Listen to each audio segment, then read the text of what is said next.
All right, let's hit our final topic here, which is this idea that MLS 4.0 is here and it may be being described differently than we had in the past.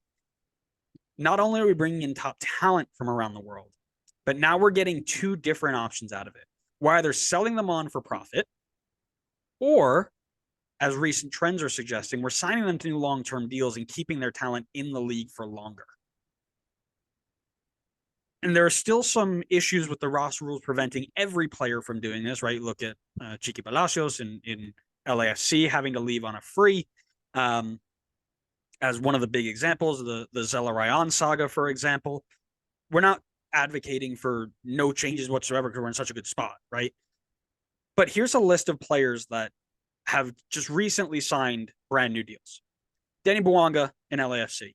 Diego Luna has been upgraded to a U22 player. Hani Mukhtar's got a new DP deal in Nashville. Carlos Heel has a new DP deal in New England. Coco Carrasquilla has a new contract. And even if we want to go back to last season, Luciano Acosta signed a new contract at FCC. I kind of want to ask you what do you see this doing for the league as a whole? Oh, it's phenomenal. I mean, I've been on the it's a little bit of a different train, but it's heading in the same direction. But I've always been on the train that like these young players that get developed in the youth academies and we sell them on whether they're super young and cash in on them. Like being able to retain those players, like what Dallas is doing with Jesus Ferreira, is fantastic. I think it's great for the league. If you can pay them, it could be great for the player as well.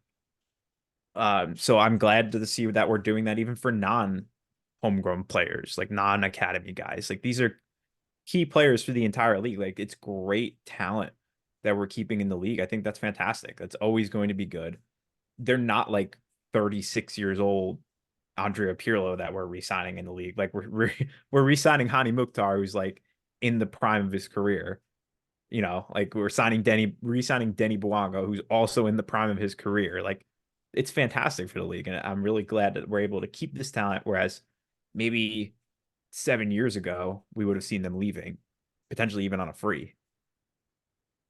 Spot on, my friend. That's exactly what I was thinking. Where it gives us two different options now, right? One, we are a selling league. We're still producing talent and moving them on to leagues that are going to overpay because they can, and I take that with a grain of salt, right? But there are the other option now is not just, oh, they want to move, we're gonna have to move them, right? And that's where the lens scarf comes in, where Adam Buksa wasn't going to get paid what he was going to get paid, and somebody was going to pay good money for him.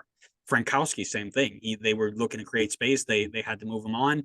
They couldn't find a way to fit him into these new, or at the time, the roster rules there. So they had to move him on, and it could have been at a lower price than maybe they could have been asking for, because the other leagues knew that those players weren't getting um, new contracts. You weren't going to be able to pay them, so we're going to offer you what we think is fair, and you're either going to take it or we're going to take them on a free next year, right?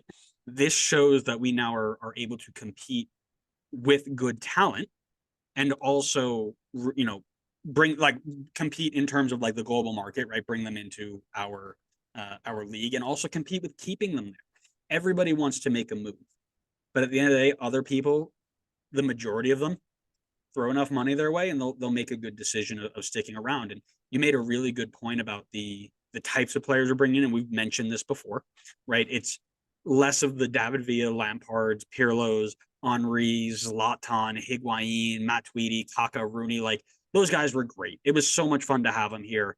Um, but you either lost them on a free or they retired, right? And that was one thing that happened, and you really didn't have another choice.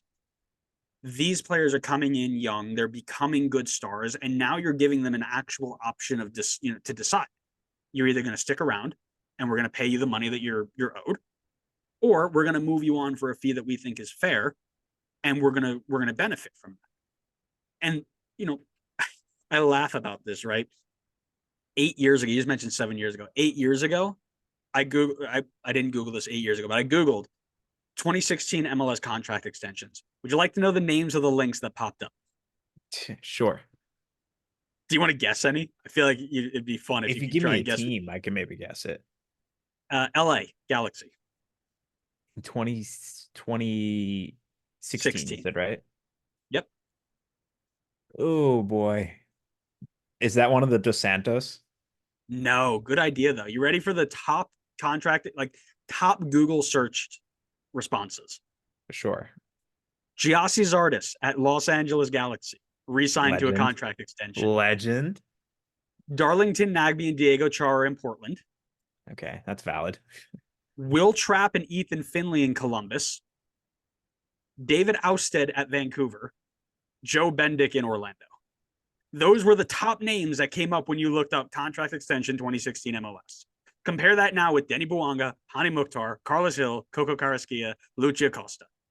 Like that gap right there tells you the amount that we have grown in the last 8 years. I mean, not even, right? Like it is phenomenal.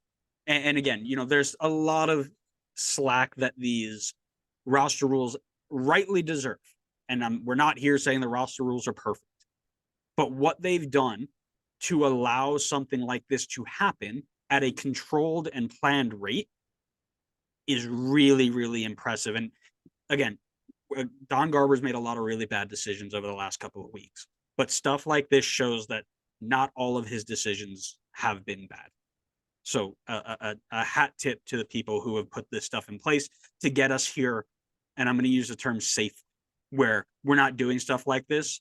And then all of a sudden it's like, oh, just paid a guy $9 million and now I don't have money, right? The planned idea of this has been really, really nice. So.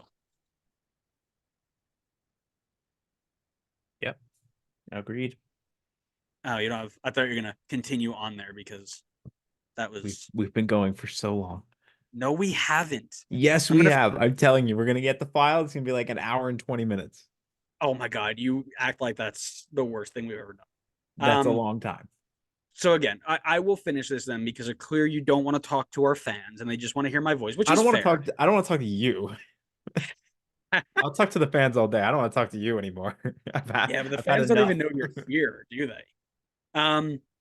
Listen, when you're talking about building a league, and we do talk about this a lot, there are key milestones that you're looking at. TV deals, star players coming in for a couple of years, selling players for profit, developing talent, soccer-specific stadiums. And I think MLS has checked all of those boxes nearly completely.